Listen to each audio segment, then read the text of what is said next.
written by your abilities and ID 2020. Facial recognition. Selling coke and dope ain't the business. Nope. Forget trapping and wit and ball the business. Yep. May 3rd, 2020. And if you're trying to stay ahead of the game, you'll peep the slang. It's always some shit down there in Africa. Seem like, man, I never been, but I want to go. But it just got too much going on right now. But it say firms expand African biometrics coverage. COVID-19 aid raises data protection concerns. That's the headline. But peep the slang. As the coronavirus pandemic continues to spread across Africa, public and private reactions also continue to develop. Noticeable this week is how governments are collecting the private data of individuals, apparently without consent or constitutional approval, in order to establish qualification for welfare programs. Increasing awareness of personal data and its protection means that there are people calling their governments to account. Even as the virus compromises economies, new biometric services, company offices, and opinion on government procurement approaches are also among top news from the continent. And it say Tanzania, over 37 million SIM cards, 22 million ID numbers registered.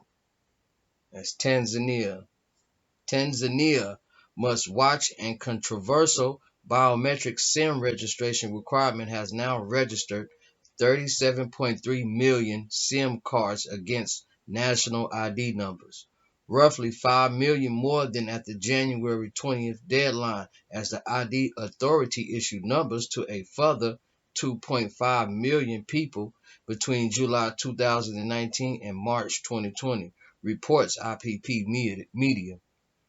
As of March 2020, 21.8 million national identification numbers have been issued by the National Identification Authority, NIDA, which has announced it will have issues 6.1 million ID numbers this financial year, bringing the total to 27.8 million by June 2020, passing its targets of 25.2 million. Man, the registrations have been good for NIDA's coffers. Revenue collections have risen 177% as of March. So far, only 6.1 million people have been issued with ID cards. The remaining 7.9 million have just a number. And this is Nigeria. Nigeria concerns over government SIM data mining for determining welfare. This is Nigeria. There is concern in Nigeria over how the government is going about evaluating poverty levels after a video apparently of the Minister of Communication and Digital Economy spread online, reports the International Center for Investigate report in Nigeria. The minister, Isa Pudentami, explains how data mining of the SIM to acquire information such as registration and how much the subscriber spends on monthly top-ups lets the authorities understand the user's spending power and therefore level of wealth. Ain't that something? The video embedded in the report matches a statement from the Minister of Humanitarian Affairs and Disaster Management, which outlined how SIM records and the biometric verification numbers, BVN, for bank accounts would help determine who will benefit from the COVID-19 welfare scheme. The report argued that as the current constitution stands, these data should not be available for such purposes and that collection is being conducted without consent. It also points out that Nigeria has the National Cash Transfer Office, which has adopted the World Bank model for establishing those eligible for welfare via community level assessment. The article goes into great detail over jurisdiction of ministries and the construction and as such provides a useful overview of situations regarding personal data in Nigeria and those calling the authorities to account. Also in Nigerian biometric news, reporter workers in Kwara State who qualify support loans during the coronavirus pandemic are being registered biometrically, reports the Pulse. South Africa. Fulcrum Biometrics open office in Johannesburg. Texas-based Fulcrum Biometrics plans to capitalize on growing African demand for biometric systems by opening its first office on the continent.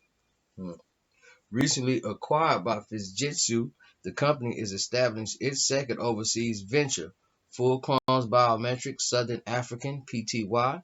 After working with biometrics experts in Africa Dave Crochet Hall and Charlie Laxton, it became clear to us that Africa was the next growth market in biometrics and has led us to the decision to establish our third global company presence in Johannesburg, says Fulcrum Biometrics CEO Ken Nosker. The new operation will be headed by ICT Industries veteran Rob Griggs. The new boss is quoted as saying, while they have won several significant projects in Africa already and established local office team with proven African experience and easy access to this huge market, will propel Fulcrum to another level in sub-Saharan Africa. Man, okay, so they moving around. ID4 Africa. ID4 Africa. Reuse and recycle the sustainable digital ID. The next article in the coverage released by ID4Africa is by French defense and biometric company Thales, explaining how it cooperates with governments and local partners to extend the lifespan of Thales equipment, reducing cost and waste. Citing projects in Burkina Faso, where a presidential election approaches, Jean Linder, marketing manager for Africa, explains how the Burkinabe Electoral Commission choose to both refurbish existing kit and procure more after buying a complete system in 2012, including 3,500 mobile kits, software, and database. This time round, the commission choose to refurbish 1,800 kits and procure an additional 3,000 with software and new servicers at the central site, as well as cost savings and job creation for local partners for integrating the new kits and refurbishing and recycling parts from older equipment. Linda contrasts the scenario with that in Kenya, where French rival Endemia has the contracts after the High Court overturned the call to ban the firm, and the commission is instead submitting fresh order forms.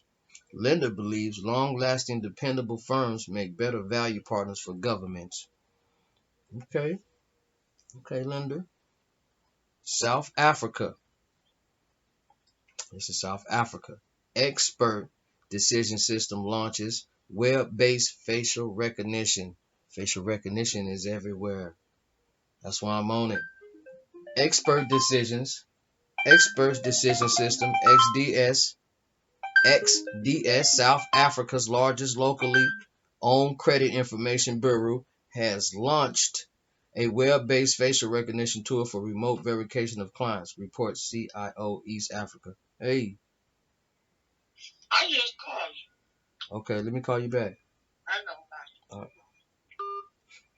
Excuse me, everyone. The company considers the coronavirus outbreak to be a major disruption to how people do business and is pushing more transactions online, promoting them to develop the new digital onboarding verification solution. It offers real-time verification via computer or mobile. Opinion. Zimbabwe.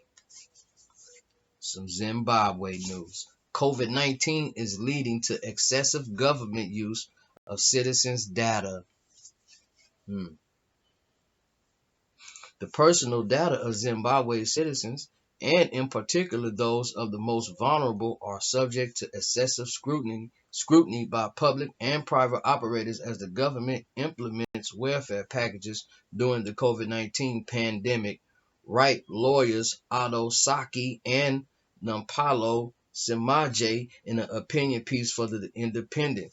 The pair also state that Zimbabwe's data protection bill is now long overdue, while more and more sources of personal data are created, such as mandatory SIMS registration. News in brief and updates. News in brief and updates. In brief, Egypt 54 post office took part in a UNHCR scheme for refugees and Islam seekers, allowing almost 15,000 to receive cash transfers after biometric verification during the winter, according to the UNHCR's Q1 2020 report. Link all coverage of an extension granted to BioKey for meeting NASDAQ compliance requirements as the firm await payments from a Chinese customer and to see what sort of revenues it will generate from a partnership with the Nigerian government.